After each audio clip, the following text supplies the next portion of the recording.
Hello दोस्तों, कैसे हो? आपका स्वागत है त्रिपाण स्टडी सेंटर में। आज जो हम करने जा रहे हैं हिस्ट्री ऑफ इंडिया, यह है 1200 शताब्दी से लेकर 1750 शताब्दी तक है।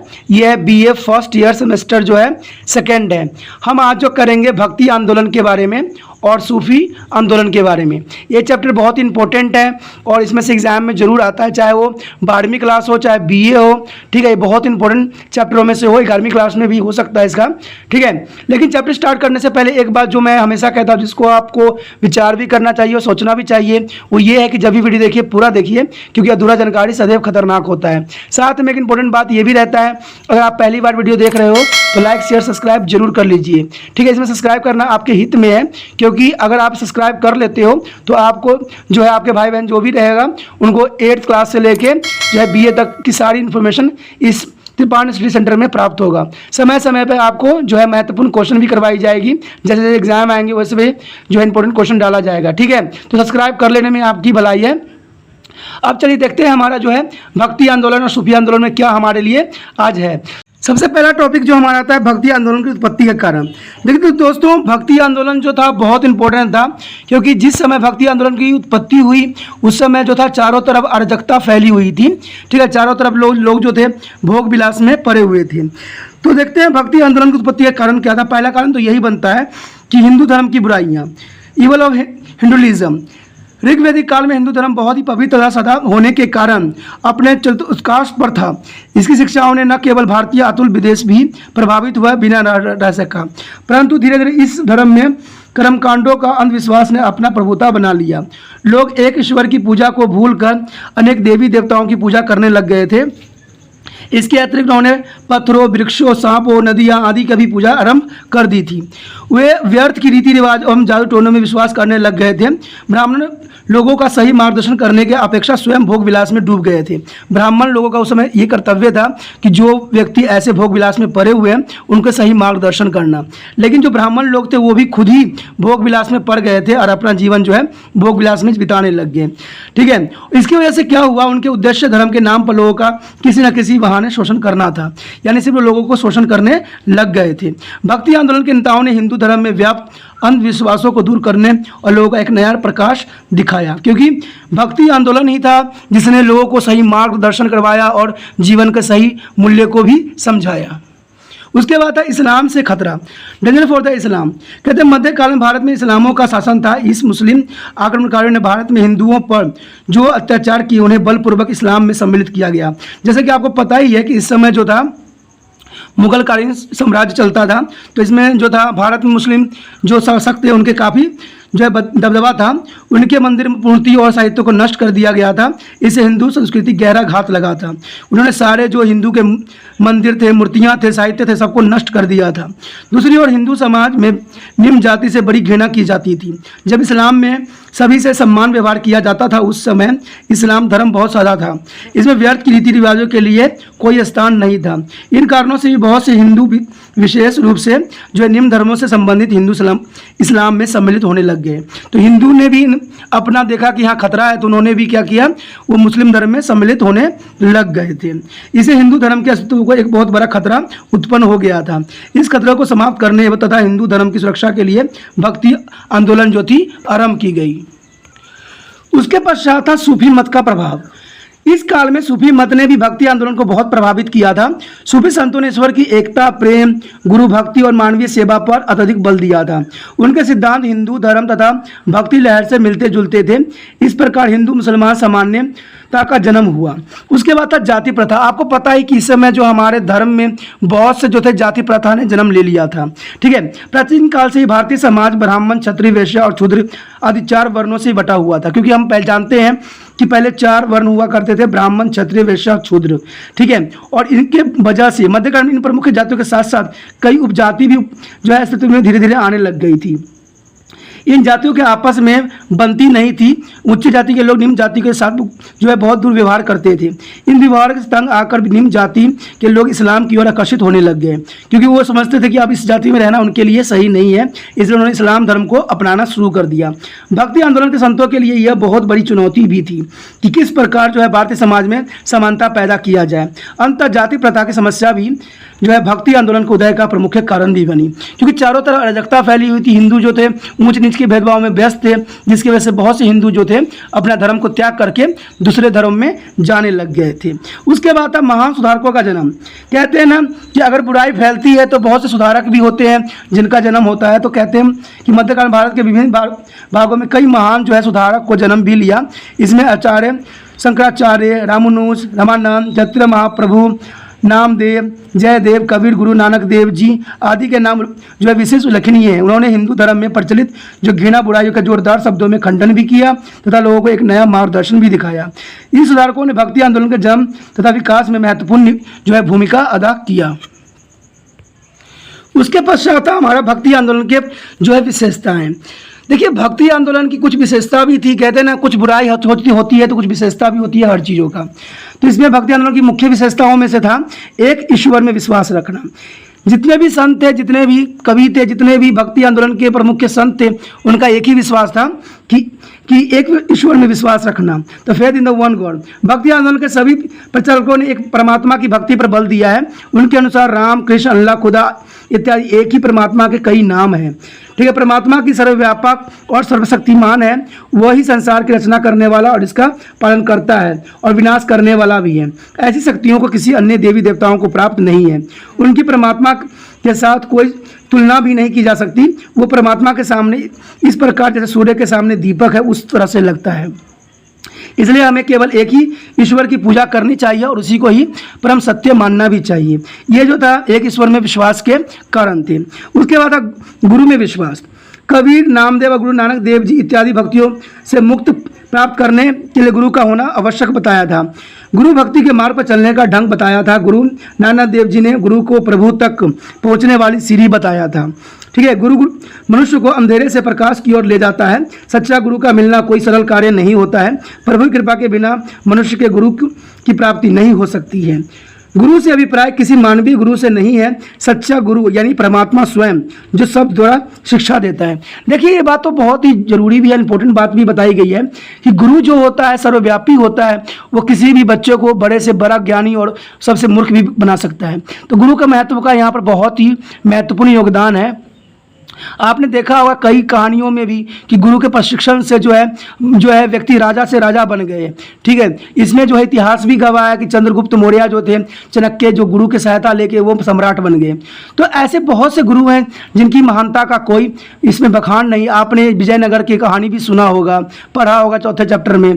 ठीक है, इसमें भी है जो हरिहर बुक्का को है गुरु ने ही प्रशिक्षण दे के और उसी वजह से उसने जो है गुरु के नाम से उसने नगर का भी विकास किया था। तो कहते हैं गुरु सबसे महत्वपूर्ण होते हैं। गुरु चाहे तो बच्चों को जो है उत्कृष्ट तक कर दे और उसको आगे पहुंचाने में महत्वपूर्ण योगदान दे दे, लेकिन गुरु जो होते हैं अगर वो सही शिक्षा ना दे, गलत इन्फॉर्मेशन दे, तो जो है बच्चों का जो है मानसिक विकास के साथ साथ उसकी शारीरिक विकास के साथ उसकी किसी प्रकार का विकास होना संभव नहीं है। इसलिए इन्होंने गुरु नानक देव जी हो या कबीर जी हो या नामदेव जी हो, गुरु की परमात्मा को गुरु मान के उनकी भक्ति करना, यही उन्होंने उपदेश दिया था।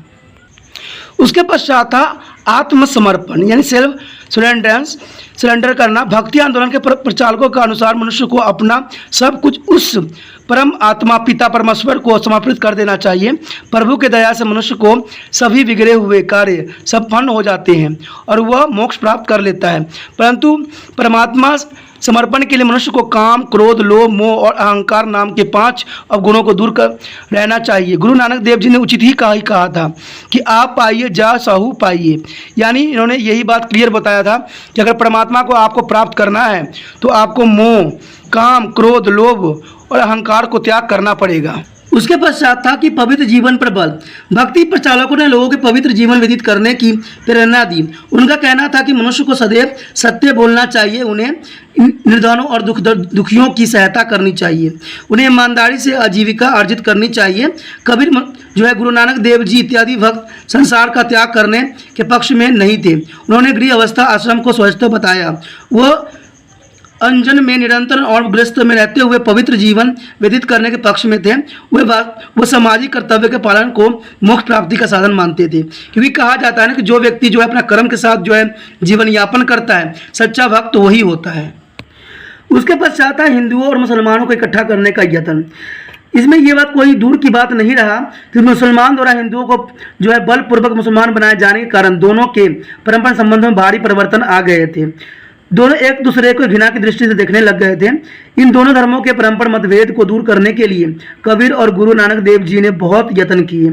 उन्होंने उन सभी विचारों का जोरदार शब्दों में खंडन किया जो हिंदू और मुसलमानों के परंपरा अंतर के भाव को उत्साहित करते थे। उन्होंने राम और रहीम को एक ही परमात्मा के दो नाम बताए।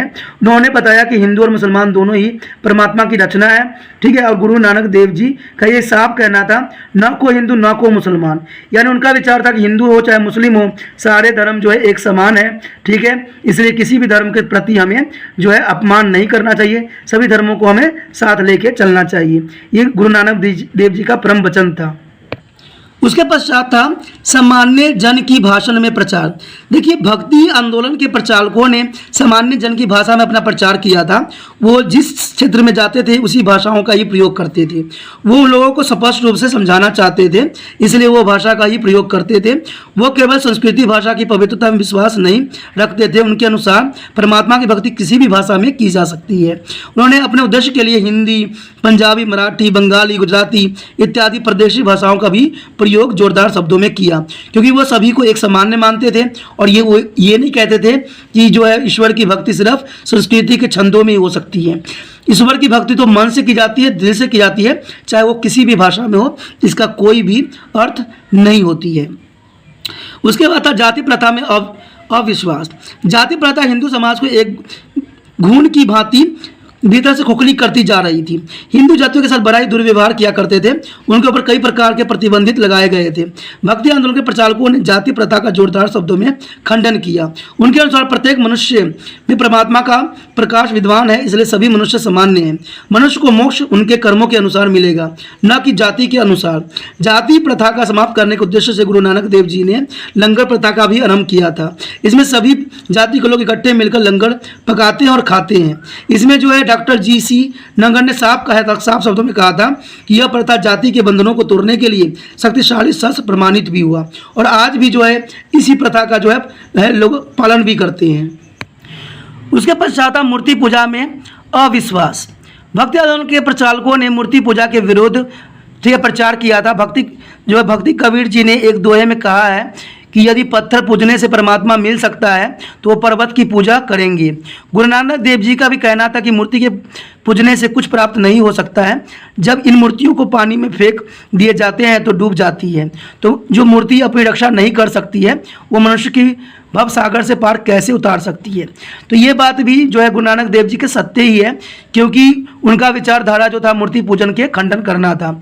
उसके बाद था खोखली रीति रिवाजों में अविश्वास। भक्ति आंदोलन के प्रचारकों ने समाज में प्रचलित खोखली रीति रिवाज का खंडन भी किया है। वो तीर्थ यात्रा करने, उपासना तथा रोजा रखने, श्रद्धा भाव के बिना धार्मिक शास्त्रों को पढ़ने, यज्ञ, बलि, संस्कार, शुद्ध स्नान करने आदि के विरोधी थे। उन्होंने गुरुए वस्त्र पहने और शरीर पर राख लगा लेने, कानों में कुंडल डालने, दाढ़ी अथवा मूंछ बढ़ा लेने अथवा मुड़वा लेने से हाथ में डंडा पकड़ने और शंख बजाना, कब्र इत्यादि की पूजा करने को धर्म के विरुद्ध बताया है। उन्होंने धर्म को बाहरी अमडरों के साथ स्थान पर मनुष्य की आंतरिक पवित्रता पर भी बल दिया है। यानी उनका ये मानना था कि ऐसे जो हम करते हैं, ठीक है, जैसे यज्ञ करते हैं, संस्कार करते हैं, स्नान करते हैं, श्रद्धा रखते हैं, देखिए ये सब चीज़ें जो है इन्होंने पूरा ही खंडन किया है। क्योंकि कहते हैं कि दिखावटी जीवन जीने वाले कभी ईश्वर की प्राप्ति कभी नहीं कर सकते। अगर ईश्वर आपको मिलना है, सच्चे दिल से आप पूजा कीजिए, अपना कर्म कीजिए, जो आपको कर्म मिला हुआ है अगर वो आपको अच्छे से कर लीजिएगा तो समझिए कि ईश्वर भी आपको मिल गया। आप सोचते होंगे कि कर्म क्या है। अगर मान लो आप पढ़ाई कर रहे हो, अगर पढ़ाई आप अच्छे से कर रहे हो तो इसका मतलब है कि आप अपना कर्म कर रहे हो और इससे ईश्वर बहुत खुश होता है। अगर आप सांसारिक जीवन में हो, अगर बाल बच्चों को सही पालन पोषण कर रहे हो तो इसका मतलब है आपने ईश्वर को प्राप्त कर लिया है। क्योंकि सारा जो है नर्क स्वर्ग जो है धरती पे ही है, जो जैसा कर्म करेगा वैसा ही उसको फल मिलेगा। उसके पश्चात भक्ति आंदोलन के प्रभाव। भक्ति आंदोलन के भारतीय समाज पर दूरगामी प्रभाव पड़े। ऐसे समय पर भारतीय समाज जड़ हो गया था तथा भक्ति सुधारकों ने इसे न प्राण फूके। सबसे पहले तो इसमें यही आता है कि धार्मिक प्रभाव। अब धार्मिक प्रभाव क्या पड़ा? हिंदू धर्म की सुरक्षा। भक्ति आंदोलन से पूर्व अनेकों कुप्रथाएं के कारण हिंदू धर्म ने अपनी जो है प्राचीन गौरव को खो दिया था तथा यह पतन की ओर अग्रसर हो गया था। अनेक हिंदू इस्लाम के सिद्धांतों पर आकर्षित होकर उनमें सम्मिलित हो रहे थे। निस्संदेह से हिंदू धर्म की नींव डगमगा सी गई थी। भक्ति आंदोलन के प्रचारकों ने अपने उपदेशों द्वारा हिंदू धर्म की एक नई दिशा प्रदान किया। परिणाम स्वरूप हिंदू धर्म सुरक्षित हो गया। अगर ऐसा प्रचालक नहीं होता तो शायद हिंदू धर्म का जो है व्यवस्थित होना ऐसा संभव नहीं था। उसके बाद था पुरोहित समाज यानी पुरोहित श्रेणी के प्रभुता में कमी। देखिए, अनेकों शताब्दियों से भारतीय समाज पर पुरोहित श्रेणी का प्रभुत्व स्थापित था। ठीक है, आरंभ में इसका जीवन पवित्र तथा उन्होंने धर्म प्रचार के पर जो है प्रशंसनीय योगदान दिया। समय के साथ साथ पुरोहित श्रेणी बहुत स्वार्थी हो गए थे। पुरोहित वर्ग लालचवश धर्म की गलत व्याख्या कर लोगों को शोषण करने लग गए थे। उनका चरित्र भी अब पहले जैसा उज्जवल न रहा। भक्ति आंदोलन के सुधारकों ने हिंदू धर्म में प्रचलित व्यर्थ की रीति रिवाज तथा संस्कृति भाषा का खंडन भी किया था। इसे पुरोहित श्रेणी की प्रभुता में थोड़ी कमी आ गई थी और लोगों में चैन की सांस लिया था, क्योंकि लोगों को भी समझ में आ गया कि ये जो है उनको गलत रास्तों पर ही ले जाने के लिए अग्रसर है। उसके बाद था इस्लाम के विकास में रुकावट। मध्यकालीन भारत के हिंदू समाज में अनेकों प्रकार के अंधविश्वास प्रचलित थे। हिंदू धर्म की जटिलता, बढ़ते हुए ब्राह्मणों के शोषण तथा उच्च जाति द्वारा निम्न जाति से किए जाने वाले अपमानजनक वर्तन के कारण अनेक लोग एक नए धर्म की राह देखने लग गए थे, क्योंकि उनको पता था कि अगर एक धर्म में अपमान होता है तो वह दूसरे धर्म की तरफ तो जरूर अग्रसर होंगे ही होंगे, इसमें कोई दो राय नहीं है। ऐसे समय में भारत में इस्लाम का प्रवेश हो गया। इसने केवल एक अल्लाह की उपासना तथा आपसी भाईचारे जैसे सिद्धांतों का प्रचार भी किया। इसे आकृष्ट होकर अनेक हिंदू इस्लाम में सम्मिलित हो गए।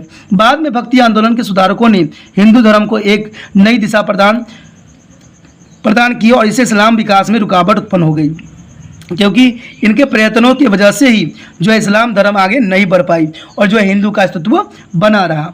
उसके बाद था बौद्ध धर्म का पतन।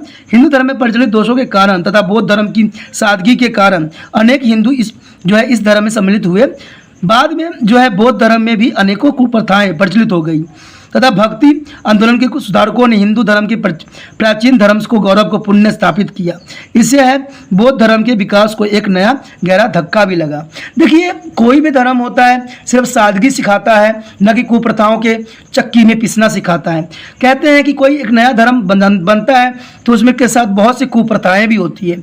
लोग चाहे कोई भी धर्म अपनाए, किसी को भी माने, लेकिन कुप्रथाओं को अपने जो है बुद्धि के चरम बिंदु पर रख के उसको विचार विमर्श करना ही एक मनुष्य का कर्तव्य बन जाता है। उसके पश्चात था सामाजिक प्रभाव। समाज सेवा की भावना। भक्ति आंदोलन के सुधारकों ने लोगों को जो है समाज सेवा के लिए प्रेरणा भी दी। उन्होंने अनाथों, निर्धनों, अपंगों और विधवाओं की यथा संभव सहायता के लिए अथक प्रयास भी उन्होंने किया। इसलिए प्रेरित होकर लोगों ने भारत के विभिन्न भागों में अनाथालय तथा जो है विधवा आश्रम आदि की स्थापना भी की गई। इसके अतिरिक्त अनेकों ऐसे चिकित्सालय स्थापित भी किए गए जहां निर्धन मरीजों को मुफ्त इलाज किया जाता है। देखिए, ये जो थी सामाजिक सुधार थी और सामाजिक सुधार इन्हीं कारणों से ही जाना जाता है, क्योंकि कहते हैं नर सेवा नारायण सेवा। हम इंसानों को ईश्वर की आशीर्वाद पाना है तो उसको मानव सेवा करना ही परम उचित है और मान्य भी है। तो इसलिए उन्होंने भी समाज सेवा को प्रायोरिटी दिया और समाज सेवा को सबसे आगे माना। उसके बाद था निम्न जाति का उत्थान। भारत में शताब्दियों से जाति प्रथा बहुत जटिल हो गई थी। उच्च जाति के लोग निम्न जाति के लोगों से बहुत नफरत करते थे तथा उन पर घोर अत्याचार भी किया करते थे। उन्हें उच्च जाति के साथ मेल जोल रखने, मंदिर में प्रवेश तथा वेद आदि पढ़ने की अनुमति नहीं दी गई थी। भक्ति आंदोलन के प्रचारकों ने जाति प्रथा का जोरदार शब्दों में खंडन भी किया। उन्होंने आपसी भाईचारे तथा समानता का संदेश दिया। इसे जाति प्रथा के बंधन कुछ शिथिल पड़ गई तथा निम्न जाति के लोगों को समाज में उच्च स्थान प्राप्त करने का अवसर भी प्राप्त हुआ। तो इनके प्रयत्नों के कारण ही जो है निम्न जाति के लोगों को उच्च जाति के लोगों के साथ बैठने का भी मौका मिला। तो ये चीज़ आंदोलन जो थी बहुत ही इम्पोर्टेंट थी। उसके पश्चात था राजनीतिक प्रभाव। राजनीतिक में भी भक्ति आंदोलन का बहुत ही बड़ा प्रभाव पड़ा। शासकों की उदार धार्मिक नीतियाँ। यद्यपि भक्ति आंदोलन एक धार्मिक जो है सामाजिक आंदोलन था, किंतु फिर भी इस आंदोलन ने राजनीति को प्रभावित किए बिना नहीं रह सका। इसका कारण था कि भक्ति आंदोलन के प्रचारकों ने लोगों को मानवता से प्यार का संदेश दिया। गुरु नानक देव जी ने शासकों को अत्याचार तथा भ्रष्टाचार को कटु आलोचना भी किया। इसे प्रेरणा पाकर मुगल बादशाह अकबर ने सभी धर्मों के प्रति सहनशीलता की नीति को अपनाया और अपने हिंदुओं से के लिए जाने वाले तीर्थ यात्रा कर और जजिया कर भी समाप्त कर दिया। उन्होंने साम्राज्य के उच्च पदों पर नियुक्त किए जाने लगा और इसी प्रकार महाराजा रणजीत सिंह ने भी सभी धर्मों के प्रति सहनशीलता की नीति को अपनाया और इस राजनीतिक क्षेत्र में एक नया युग का सूत्रपात भी हुआ। देखिए, ये बात तो सब बहुत ही सही भी है और बहुत तरह उचित भी है कि जिन राजाओं ने सभी धर्मों के साथ में लेकर चला है वो हमेशा उत्कृष्ट रहे हैं और वही हम जो है भारत पे अपना विजय स्थापित कर पाए हैं। लेकिन जिन्होंने धर्म के ऊपर अपना टिप्पणी दिया है और धर्म को अलग करने की कोशिश किया है या धर्म नष्ट करने की कोशिश किया है, उनका स्वयं का भी नष्ट हो गया है, चाहे वो अंग्रेजेब क्यों ना हो। ठीक है, इसलिए कहते हैं कि धर्म अगर है, हमारा देश जो है धर्म है, तो सभी धर्मों को अपने अपने तरीक़ों से जीने दीजिए। ठीक है, क्योंकि लेकिन धर्म को मानने वालों को भी मानवता के साथ जीवन यापन करना चाहिए, क्योंकि धर्म जो है हमें अच्छे राज दिखाता है, न कि हमें ये कहता है कि सांप्रदायिक बनो। ठीक है, तो ये चीज़ें बहुत ही इंपॉर्टेंट बन जाती है। उसके बाद है सिख शक्ति का उदय, the rising of the Sikh power. Punjab में गुरु नानक देव जी ने सिख धर्म की स्थापना किया। गुरु नानक देव जी की 9 उत्तराधिकारियों का समय पंजाब में सिखों की शक्ति अधिक दृढ़ थी। पंजाब में सिखों ने मुगलों तथा अफगानों के शासन के विरुद्ध एक लंबी संघर्ष जारी रखा था। अंत में महाराजा रणजीत सिंह के अधीन एक स्वतंत्र सिख सम्राट का जो है सपना साकार भी हुआ। उसके बाद मराठा शक्ति का भी उदय यहीं पर हुआ था। महाराष्ट्र में नामदेव, तुकाराम और एक नाथ ज्ञानेश्वर तथा रामदास नामक संतों ने लोगों में कई नई चेतना का विकास भी किया। इससे प्रेरित होकर शिवाजी ने महाराष्ट्र में एक स्वतंत्र मराठा साम्राज्य की स्थापना किया। मराठे के उदय से भारतीय इतिहास में एक नए युग का भी सूत्रपात हो गया।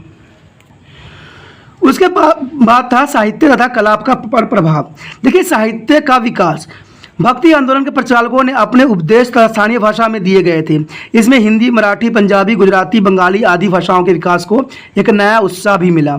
जयदेव की गीत गोविंद और सूरदास की सूरदास, तुलसीदास की रामचरितमानस, कबीर की विजग, ज्ञानेश्वर की जो है ज्ञानेश्वरी तथा सिखों के आदि ग्रंथ साहिब का विकास में बहुमूल्य योगदान दिया। इसमें जो है डॉक्टर एल श्रीवास्तव ने तो बिल्कुल ही ठीक उन्होंने कहा था कि भक्ति आंदोलन का जो है समय स्थानीय भाषाओं के विकास के लिए एक स्वर्ण युग भी माना जाता है, क्योंकि इस समय जो था स्थानीय भाषा ने अपनी चरम सीमा तक पहुंच गया था और काफ़ी विकास भी किया था। उसके बाद था कला का विकास। भक्ति आंदोलन जो है प्रभाव में हिंदू तथा साहित्य एक दूसरे के समीप आए थे, इसलिए भारतीय कला ने एक नए युग में प्रवेश किया था। परिणाम स्वरूप जो है भारतीय भवन निर्माण कला तथा चित्रकला के क्षेत्र में अद्वितीय विकास भी किया। अद्वितीय विकास होने से क्या हुआ, इनमें दोनों श्रेणियों का स्पष्ट झलक देखने को मिलता है। इसे भारतीय मुसलमान कला का नाम भी दिया गया। उपरोक्त विवरण से हम ये कह सकते हैं कि भक्ति आंदोलन न केवल हिंदू धर्म की उसका प्राचीन गौरव प्रदान किया, अतुल इससे भारतीय समाज और राजनीतिक और संस्कृति को भी एक नई दिशा प्रदान किया। इसमें बहुत से जो है इतिहासकार का ये मानना है। इसमें डॉक्टर जे.एल. मेहता भी थे, जिन्होंने अपनी शब्दों में एक वर्ड बताया था। उन्होंने ये कहा था कि भक्ति आंदोलन ने अपने उद्देश्य को पूरा करने में पर्याप्त सीमा तक सफल भी रहा और कहा जाए तो 100% जो है ये सफल भी था। अब जो है हम देखेंगे भक्ति आंदोलन के प्रमुख सुधारक, यानी किन किन ने भक्ति आंदोलन में अपना जो है इम्पोर्टेंट योगदान दिया और उन्होंने किस प्रकार जो है अपना जीवन को भक्ति आंदोलन में लगाया। उससे सबसे पहले तो आते हैं शंकराचार्य। शंकराचार्य जो थे 1788 से 1820 ईस्वी तक 18वीं शताब्दी भारत के हिंदू धर्म के एक महान संत हुए थे। उनका जन्म जो था 1788 ईस्वी में केरल की कलाईदारी नामक एक गांव में हुआ था। इनके पिता का नाम था शिवगुरु तथा माता का नाम था अयाम्बिका तथा बचपन में ही उन्होंने वेद शास्त्र के अध्ययन में चमत्कारी सफलता प्राप्त किया था। उस समय भारत में बौद्ध धर्म एक जैन धर्म का बोलबाला था तथा हिंदू धर्म का लगभग पतन सी हो चुकी थी। ऐसे समय में शंकराचार्य ने अपने प्रचार के द्वारा हिंदू धर्म में एक नई रूह फूंक दी थी। उन्होंने अद्वैतवाद का प्रचार किया। इससे अभिप्राय था कि परमात्मा एवं उसकी रचना एक ही है, परमात्मा अपने दृष्टि में ही निवास करता है। उन्होंने लोगों को बताया कि परमात्मा और परमात्मा में कोई अंतर नहीं है। इसके अनुसार संसार एक माया है, इसलिए परमात्मा को जानने के लिए इस माया का पर्दा हटाना पड़ेगा। इसे ज्ञान द्वारा हटाया जा सकता है। शंकराचार्य ने मोक्ष प्राप्त करने के लिए ज्ञान मार्ग को उत्तम माना था, क्योंकि कहते हैं ना ज्ञान जो है सर्वोपरि है। उन्होंने अपने अनुयायियों को गृह अवस्था जीवन का त्याग करके सन्यासी जीवन व्यतीत करने और बस्तियों से दूर मठों में रहने की शिक्षा भी दी थी। उन्होंने अपने धर्म का प्रचार करने के लिए बद्रीनाथ, सुंगरपुरी और द्वारिका में 4 मुख्य मठों की स्थापना भी की गई थी। उनके अनुयायी शैव कहलाए क्योंकि वे ज्ञान प्राप्ति के लिए शिव की उपासना में विश्वास रखते थे। 32 वर्ष की आयु में उनका देहांत हो गया। शंकराचार्य के संबंध में लिखते हुए प्रसिद्ध लेखक वीसी केशवकर ने कहना था कि वह उन महान विभूतियों में से थे जिन्होंने अल्पकाल में ही इतिहास तथा संस्कृति की धारा को बदल दिया था। और ये बात सच्ची भी थी और सच्चाई भी थी। उसके पश्चात है रामानुज। रामानुज जो थे 1017 से लेकर 1127 ईस्वी तक दक्षिण भारत में वैष्णव मत के महान प्रचारक थे। इनका जन्म जो हुआ था जो तिरुपति उत्तर प्रदेश में एक ब्राह्मण परिवार में हुआ था। रामानुज के पिता का नाम केशव तथा माता का नाम कांतिमती था। उनका कहना था कि विष्णु सबसे बड़े हैं। उनका विश्वास था कि संसार की उत्पत्ति होने से पूर्व ही विष्णु थे और वो सर्वशक्तिमान थे। विष्णु की आज्ञा से ही समस्त सृष्टि की रचना हुई थी। रामानुज शंकराचार्य के माया सिद्धांतों को नहीं मानते थे। वो थे अद्वैतवाद के समर्थक नहीं थे। उन्होंने ब्रह्मा तथा जगत दोनों को सत्य बताया था। उन्होंने मोक्ष प्राप्ति के लिए भक्ति को मुख्य साधन बताया था। रामानुज के अनुसार क्षुद्र तथा अन्य निम्न जाति के लोग भी मोक्ष प्राप्त कर सकते हैं। अतः उन्होंने भी सप्ताह को एक निश्चित दिन मंदिर आने की अनुमति दी गई थी। उन्होंने समाज में प्रचलित अंधविश्वास को जोरदार शब्दों में खंडन भी किया था। रामानुज एक महान विद्वान थे। उन्होंने अनेकों पुस्तक की रचना भी की थी। उनके वेदांत संग्रह, ब्रह्म सूत्र और जो है भगवत गीता पर लिखे गए भाष्य प्रसिद्ध है। उनके सरल शिक्षाओं का लोगों के दिलों पर गहरा प्रभाव पड़ा। परिणाम से उनके अनुयायी की संख्या जो है 10,000 तक पहुंच गई थी। यानी उन्होंने काफ़ी अपने अनुयायी की बना लिया था। इसमें जो है डॉक्टर L.A. श्रीवास्तव ने ठीक ही कहा था कि रामानुज के विचार उत्तर तथा दक्षिण दोनों में ही लोकप्रिय हुए तथा इस प्रकार उन्होंने लोक कल्याण के लिए एक शक्तिशाली आंदोलन की स्थापना भी किया। यानी उनके जो उन्होंने समाज सेवा में काम किया वो बहुत ही आदरणीय था और ये विश्व के लिए एक नया मार्गदर्शन भी खोल दिया। उसके बाद था निम्बंकर जो थे वो वैष्णव मत के एक महान प्रचारक थे। ठीक है, वह तमिल ब्राह्मण परिवार के संबंध रखते थे। वह रामानुज के समकालीन भी थे। यानी रामानुज के समकालीन होने के कारण, समकालीन का मतलब दोस्तों ये होता है कि वो उन्हीं के समय भी थे जब वो रामानुज थे। रामानुज के समय भी वो भी थे। दोनों के दोनों एक साथ ही प्रचार किया करते थे। उन्होंने मथुरा में एक आश्रम स्थापित किया था। उन्होंने राधा कृष्ण की भक्ति का प्रचार किया था। वो कृष्ण को सर्वोच्च देवता मानते थे। वह ज्ञान और भक्ति को सर्वाधिक महत्वपूर्ण मानते थे। ज्ञान के कारण मनुष्य जो है परमात्मा के रूप को समझ सकता है तथा भक्ति द्वारा इस भव सागर से मोक्ष प्राप्त कर सकता है।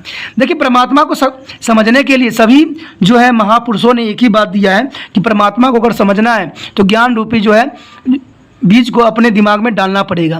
तो यही बात सब यानी पढ़ाई यानी एजुकेशन के ऊपर सभी ने ये बात को बिल्कुल स्पष्ट रूप से बताया था कि अगर ईश्वर की भक्ति प्राप्त करना है तो ज्ञान रूपी दीप को जो है जलाना ही पड़ेगा। जिसको ज्ञान रूपी दीप नहीं जलेगा वो जीवन में कभी भी अपने ईश्वर को, अपने इष्ट को प्राप्त करने में सफल नहीं होगा।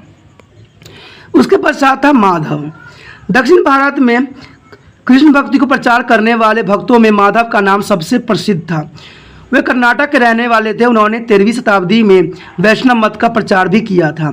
इस मत को अधिक प्रचारित करने के लिए माधव ने वैष्णव मत से संबंधित 27 पुस्तकें लिखी। माधव के अनुसार मोक्ष प्राप्त करने के लिए 3 मुख्य साधन ज्ञान, कर्म और भक्ति, ये तीनों साधन एक दूसरे से भिन्न नहीं बल्कि पूरक है। उनके अनुसार मोक्ष प्राप्त करने के लिए गुरु का होना आवश्यक है। उन्होंने लोगों को पवित्र जीवन व्यतीत करने के लिए भी प्रेरित किया। यानी सभी का विचार था कि गुरु जो होता है परम सत्य होता है, उसके बिना जो है जीवन का जो है भवसागर पार किया नहीं जाता। उसके बाद था रामानंद। रामानंद जो थे उस 1299 से लेकर 1411 ईस्वी तक भक्ति आंदोलन का उत्तर भारत में सूत्रपात भी उनके किया। आपका जन्म जो था प्रयाग इलाहाबाद के एक ब्राह्मण परिवार में हुआ था। आप राघव नंद के अनुयायी थे। रामानंद जी ने समाज में प्रचलित अंधविश्वास का खंडन भी किया था। ठीक है, वो जाति पाति में विश्वास नहीं रखते थे। उनके अनुयायी सभी वर्गों में संबंधित थे।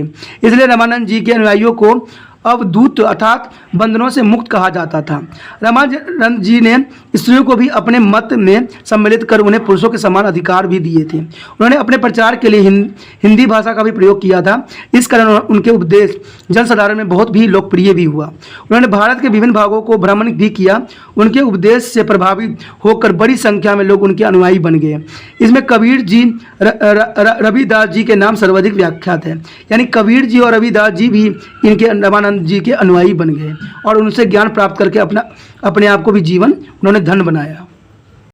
जो है नामदेव, संत नामदेव जो थे 1270 से लेकर 1350 ईस्वी महाराष्ट्र के सबसे विख्यात संत थे। उन्होंने समाज में व्याप्त अंधविश्वास के विरुद्ध प्रचार किया। उन्होंने तीर्थ यात्रा, मूर्ति पूजा, यज्ञ, बलि संस्कार तथा व्रत रखने का जोरदार शब्दों में खंडन किया। वह जाति प्रथा के भी विरोधी थे। उनके अनुसार परमात्मा निराकार होता है, सर्वशक्तिमान होता है तथा सर्वव्यापक होता है। उन्होंने लोगों को पवित्र जीवन व्यतीत करने के लिए प्रेरित किया। उनके परंपरा भातृभाव का भी प्रचार किया। अपने विचारों से प्रचार करने के लिए उन्होंने नामदेव जी ने भारत के विभिन्न भागों का भ्रमण भी किया और वे काफ़ी समय तक पंजाब में रहे। गुरदासपुर में उनके प्रचार का मुख्य केंद्र था। उन्होंने मराठी, हिंदी, पंजाबी भाषा में भजनों की रचना भी की। उनके शब्द को गुरु ग्रंथ साहिब में भी सम्मिलित किया गया है। उसके पश्चात हैं हमारे बब्बल भाईचार्य। बब्बल भावाचार्य जो थे कृष्ण भक्ति के मुख्य समर्थक थे। ये जो थे 1400 लेकर 1479 से लेकर 1531 तक जो है अपनी जीवन पे जो है प्रकाश दिया उन्होंने सभी को। वो तेलुगु ब्राह्मण परिवार संबंध रखते थे। उन्हें मथुरा के निकट गोवर्धन में श्री कृष्ण की श्रीनाथ के रूप में पूजा के लिए एक मंदिर स्थापित किया। वल्लभाचार्य ने अनुयायियों ने कृष्ण पूजा के लिए एक जो है विस्तार पूर्वक रीति प्रचलित की। वो अपनी पूजा का आरंभ जो है मंदिर में सुबह शंख या घड़ियाल बजाकर करते थे। इस पर भगवान को जगाकर उन्हें प्रसाद भेंट किया जाता था। वहाँ उनकी आरती उतारी जाती थी। इसके पश्चात भगवान को स्नान कराकर उन्हें नए वस्त्र पहनाए जाते थे तथा भोग लगाया जाता था। फिर जो है गऊओं को चराने के लिए बाहर ले जाया जाता था। दोपहर को भगवान को भोजन का भोग लगाकर फिर उनकी आरती उतारी जाती थी। रात को एक बार पुण्य जो है भगवान को भोजन करवाकर जो है विश्राम करने दिया जाता था। यानी उनके जो थे दिनचर्या जो थे एक तरह से सभी संतों से अलग थे। उसके पश्चात थे हमारे चैतन्य महाप्रभु। चैतन्य महाप्रभु का जन्म जो था 1485 ईस्वी में बंगाल के नादिया नामक स्थान पे हुआ था। उन्होंने वैष्णव धर्म का संस्थापक माना जाता है। उन्होंने ईश्वर की सच्ची भक्ति पर बल भी दिया था। उनका विचार था कि कृष्ण जी से बड़ा और कोई नहीं है। उन्होंने भक्ति द्वारा प्राप्त किया जा सकता है। वो भक्ति कृष्ण जी के नाम कीर्तन करके जो है कृष्ण जी की मूर्ति की पूजा करके गीता का पाठ सुनकर तथा पवित्र मनुष्य का सचर्य करके प्राप्त किया जा सकता है।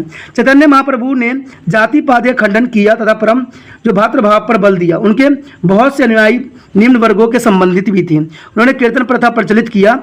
इसमें भजनों के गान के साथ साथ वाद्य संगीत तथा नृत्य भी होता था। कीर्तन का भावनात्मक प्रभाव बहुत गहन था। चैतन्य महाप्रभु के अनुसार मनुष्य का सबसे बड़ा उद्देश्य मुक्ति प्राप्त करके गोलोक में जाना था, ताकि वहाँ राधा कृष्ण की सदा के लिए सेवा की जा सके। उन्होंने अपने जीवन के लगभग अंतिम 20 वर्ष जो जगन्नाथपुरी के मंदिर में ही व्यतीत किया। कहते हैं 1533 ईस्वी में चैतन्य महाप्रभु के देश शासन हो गया था। उसके बाद जो हमारे आते हैं मीराबाई जो थे स्त्री होने के पश्चात भी वो कृष्ण भक्ति में लीन रहते थे। मीराबाई का जो जन्म हुआ था 1498 से लेकर 1546 ईस्वी तक हुई थी माना जाता है। भारत के महान संतों में की जाती है। इनकी गणना जो है बहुत ही बड़े बड़े संतों में भी की जाती है, क्योंकि ये स्त्री होने के बाद भी इन्होंने कृष्ण भक्ति करके इन्होंने अपना जीवन को धन्य कर लिया था। वो मोर्ता के शासक रतन सिंह राठौड़ की एकमात्र पुत्री थी। उनका विवाह जो था 1516 ईस्वी में राणा संगा के ज्येष्ठ पुत्र बेजराज से हुआ था। शीघ्र ही उसके पति एवं पिता की मृत्यु हो गई थी। क्योंकि मीराबाई बचपन से ही कृष्ण भक्त थी, इसलिए वह अब अपना अधिकतम समय भक्ति में ही बिताने लग गई थी। मीराबाई ने ब्रज भाषा में अनेक भजनों की रचना किया है। इसमें मीराबाई की कृष्ण भक्ति के साथ प्रेम की भावना की अनुभूति होती है। मीराबाई का कहना था कि मेरे तो गिरधर गोपाल दूसरे न कोई, जाके सिर मोर मुकुट मेरे पति सोई। उसके बाद थे कबीर। संत कबीर भक्ति आंदोलन के महान प्रचारकों में से एक थे। उनका जन्म जो था 1398 ईस्वी में बनारस में हुआ था।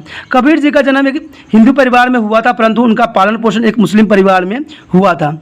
कबीर जी बचपन से ही धार्मिक प्रवृत्ति के थे। संत कबीर का विवाह लोई नामक लड़की से हुआ था। उनके घर कमाल तथा कमाली नाम के 2 बच्चे ने जन्म लिया था। जो गृह स्थल में रहने के बावजूद संत कबीर अपना अधिकांश समय प्रभु भक्ति में व्यतीत करते थे। उन्होंने हिंदू संत गोसाई अष्टानंद और मुस्लिम संत मीर ताकी से दोनों से ही धर्म के धार्मिक साहित्य तथा रस्म रिवाजों के संबंध में काफ़ी जानकारी प्राप्त किया था। वे महान भक्त रामानंद के विचारकों से इतना प्रभावित हुए कि उनके शिष्य बन गए। संत कबीर ने अपने उपदेश का प्रचार हिंदी में किया था। उन्होंने रामायणी शब्द साखी तथा छंदों में बहुत सुंदर भक्ति साहित्य की रचना भी की थी। इन रचनाओं के संकलन को बीजांक कहा जाता है। कबीर जी के शब्द गुरु ग्रंथ साहिब में भी सम्मिलित किया गया है। उनकी मृत्यु उत्तर प्रदेश के गोरख जिले के महंग नामक स्थान पर जो है 1518 ईस्वी में हुआ था। कबीर जी के अनुयायी कबीर पंथी भी कहलाए, यानी कबीर जी ऐसे थे जो हिंदू भी थे और मुस्लिम भी थे। उन दोनों ही चीज़ों को बिल्कुल साफ शब्दों में कहा करते थे। यानी इनका विचार तो जो था एक सर्वव्यापी था और वो सभी धर्मों को एक समान मानते थे। ठीक है, क्योंकि इनका जन्म बेशक हिंदू परिवार में हुआ, लेकिन पालन पोषण जो था मुस्लिम परिवार में हुआ। लेकिन वो दोनों जो है हिंदू और मुस्लिम दोनों को भक्ति में वो लीन रहते थे, दोनों परमात्माओं को एक विश्वास रखते थे। संत कबीर के उपदेश बहुत सरल तथा स्पष्ट थे। उन्होंने एक ईश्वर की भक्ति पर बल दिया था। उनके अनुसार अल्लाह तथा राम एक ही परमात्मा के दो नाम होते हैं। परमात्मा न मंदिर में है, न मस्जिद में है, न बनारस में है तथा न मक्का में रहता है। वो तो मनुष्य के हृदय में वास करता है। कबीर जी ने समाज में प्रचलित धार्मिक एवं सामाजिक अंधविश्वास को खंडन किया। उन्होंने मूर्ति पूजा, जाति प्रथा तथा सती प्रथा जैसी कुप्रथाओं के विरुद्ध प्रचार भी किया। उन्होंने धार्मिक सहनशीलता तथा आपसी भाईचारे का संदेश भी दिया। उन्होंने लोगों को सादा तथा पवित्र जीवन व्यतीत करने के लिए प्रेरित किया। उन्होंने हिंदू और मुसलमानों को मध्य घृणा की भावना को दूर करने का अर्थक प्रयास किया। इसमें जो है डॉक्टर एस हृदयतुल्ला ने एक बात क्लियर कहा था, कबीर की शिक्षाओं के मध्यकालीन भारत के धार्मिक जीवन को एक नई दिशा प्रदान किया। तो ये बात तो सही था और क्लियर भी थी, क्योंकि इनके विचार जो थे सबसे अलग और सबसे महान विचारक में से एक माना जाता है। उसके पश्चात थे दादू दयाल जो थे 1544 से 1603 ईस्वी तक अपना जीवन यापन किया था। उनका जन्म जो था अहमदाबाद में हुआ, परंतु उन्होंने अपने अधिकांश जीवन राजस्थान में व्यतीत किया था। उन्होंने एक ईश्वर की भक्ति पर बल दिया था। वो परमात्मा को सर्वव्यापक तथा सर्वशक्तिमान समझते थे। उनके अनुसार परमात्मा प्रत्येक हृदय में रहता है। मुक्ति प्राप्त करने के लिए वे आत्मत्याग की आवश्यक समझते थे। उन्होंने परम भातृ का प्रचार भी किया।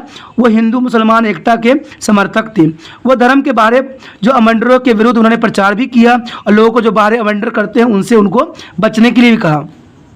उन्होंने परंपरा भातृ का प्रचार भी किया। उन्होंने धर्म के संबंधी उच्च कोटि का काव्य रचना भी किया। उनके द्वारा रचित धार्मिक ग्रंथ को हम दादू दयाल जी की वाणी कहा जाता है। उनके अनुयायी जो थे दादू पंथी कहलाते थे। तो ये जो थे बहुत इंपॉर्टेंट थे और इनका विचार भी जो था उत्तम था।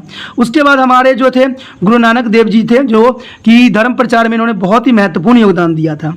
पंजाब में भक्ति आंदोलन के स्थापक गुरु नानक देव जी थे। उनका जन्म जो था 1469 ईस्वी में तलवंडी में हुआ था। इस स्थान को आजकल ननकाना साहिब कहते हैं और यह पाकिस्तान में स्थित है। गुरु नानक देव जी एक परमात्मा की भक्ति में विश्वास रखते थे। उनके अनुसार परमात्मा के दो रूप हैं, वो है निर्गुण भी है और सगुण भी है। परमात्मा सर्वशक्तिमान तथा अनंत है। वो निराकार भी है और सर्वव्यापक भी है। वो सबसे महान है। उनकी नज़र यानी कृपा के बिना मनुष्य भाव सागर को पार नहीं कर सकता है। मनुष्य काम, क्रोध, लोभ, मोह और अहंकार नामक 5 शत्रुओं के माया जाल में फंसा होने के कारण मुक्ति प्राप्त नहीं कर सकता है। मुक्ति प्राप्त करने के लिए गुरु का होना आवश्यक होता है। गुरु नानक देव जी ने परमात्मा को सच्चा गुरु मानते थे। गुरु नानक ईश्वर की एकटता प्राप्त करने के लिए व्यवहार और चरित्र की पवित्रता पर बहुत बल देते थे। वो गृहवस्था जीवन त्यागने के पक्ष में नहीं थे। गुरु नानक देव जी ने समाज में फैले अंधविश्वास, मूर्ति पूजा, जाति प्रथा, तीर्थ यात्रा, स्त्रियों से दुर्व्यवहार आदि बुराई का जोरदार शब्दों में खंडन किया। वो आपसी भाईचारे के पक्ष में थे। उन्होंने हिंदू और मुसलमानों के बीच खाई को दूर करने का भी भ्रम प्रयास भी किया। इसलिए 1539 ईस्वी में करतारपुर में पाकिस्तान में गुरु नानक देव जी के ज्योति जो समा गए। इसमें जो है प्रसिद्ध इतिहासकार J.D. कनिडहम ने कहा भी था कि गुरु नानक देव जी ने शताब्दियों से अंधकार में भटक रहे अपने अनुयायियों को प्रकाश का मार्ग दिखाया। तो ये बात सत्य है। इसमें जो हम सभी जो है शिक्षाएं सभी के हमने लिया, सबके बारे में हमने जाना, सभी ने एक ईश्वरवाद को बहुत ही विशेषता दिया है। यानी सबका यही मानना है कि परमात्मा जो है सर्वव्यापी है, वो हर जगह उपस्थित रहते हैं। ठीक है, परमात्मा एक का नहीं है, परमात्मा हर जगह विद्यमान है। ना तो वो मंदिर में है, ना मस्जिद में है, ना गुरुद्वारा कहीं पर भी नहीं है, ना चर्च में है।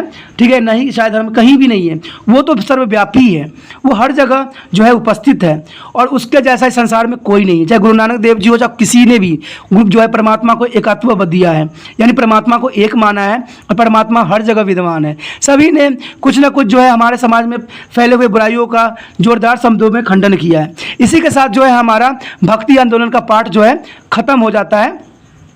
ठीक है दोस्तों, अगर आपको अच्छा लगा है तो लाइक शेयर सब्सक्राइब जरूर कीजिए। आपने जो त्रिपाणी स्टडी सेंटर में समय व्यतीत किया है, जो आपने अपना कीमती समय दिया है, इसका धन्यवाद। अगर आप भी त्रिपाणी स्टडी सेंटर को धन्यवाद करना चाहते हो, पहली बार वीडियो देख रहे हो, तो लाइक शेयर सब्सक्राइब जरूर करो और अपने व्हाट्सअप ग्रुप पे भी लगाओ, जिससे दूसरे बच्चे भी लाभान्वित हो। क्योंकि जो है कहते ना कि जो धर्म होता है हमें बुराई करना नहीं सिखाता है। अगर आप अच्छे कर्म करोगे, अगर व्हाट्सअप स्टेटस पे लगाओगे, इससे क्या होगा, कोई ज़रूरतमंद बच्चा होगा, उसको ये लिंक के बारे में पता लग जाएगा। बहुत से बच्चे जो नहीं पहली बार देखते हो कहते हैं मुझे इसके बारे में पता नहीं था।